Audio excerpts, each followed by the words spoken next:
तर तुम्हाला माहितच आहे आम्ही फिरायला आलोय. तर कोकणाचा हा दुसरा दिवस. घरी बसून हे करायला नाही भेटत, त्याला फिरायला जायला लागतं. जय शिवराय मित्रांनो, मी तेजस खैरे. सकाळी उठल्या गँग मध्ये नाश्ता करू. आधी कसं आहे, नाश्ता केल्याशिवाय आपली पोरं जागा येत नाही. नाश्ता करून झालं, बीचच्या साईडला निघालो. तिथं गेल्यावर आम्ही राईड साठी निघालो. सगळे चालत, पण तुमचा भाऊ एकटाच गाडी. आपली ओळख बिळख नाही होते. काका म्हणले एकच जण बसू शकतो. एक जण म्हणलं तुमचा भाऊ सगळ्यात पुढं.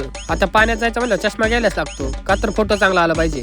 पहिला घालून बघितला कसा दिसतोय. मग आता तुम्हीच सांगा कमेंट मध्ये, भाऊला चष्मा कसा दिसतोय. पाण्यात गेल्यावर राडा केल्याशिवाय पोर राहत्यात होय. कोकण म्हणल्यावर राडा तर होणारच. नंतर सगळी बोलली चला राईड साठी जाऊ. राईड्स म्हणलं गँग जरा खुशच झालती. राईड्स म्हणली त्यांना म्हणलं सगळ्यात आधी मला घ्या. कसं आहे, घरी बसून असलं बघा नाही भेटत, त्याला कोकणातच यायला लागतं. कोकण म्हणलं की एक वेगळाच आनंद असतो. आणि त्यात स्कुबा म्हणजे एक वेगळाच विषय. बाहेर गेलो आख्या म्हणलं आपल्या गाडीची एक रील काढायची, गाडी बिंगावतानी. त्यात मी ह्या कामात सगळ्यात पुढं. मग कशी बसली आकाश भाऊच्या गाडीची ट्रिप नक्की सांगा. सगळं फिरून झाल्यावर घराकडे निघालो. त्यात जाता एक क्लायमेट बघायला भेटलं. हे क्लायमेट म्हणजे असं जसं की स्वर्गच. जाताना कोल्हापूर मधून जायचं होतं, तर म्हणलं जाता आपल्या महालक्ष्मीचं दर्शन घेऊन जावं. तर कोल्हापूरला गेल्यावर हा व्ह्यू बघायला भेटतो. हे काय आहे तर तुम्ही कमेंट बॉक्स मध्ये नक्की सांगा. धन्यवाद.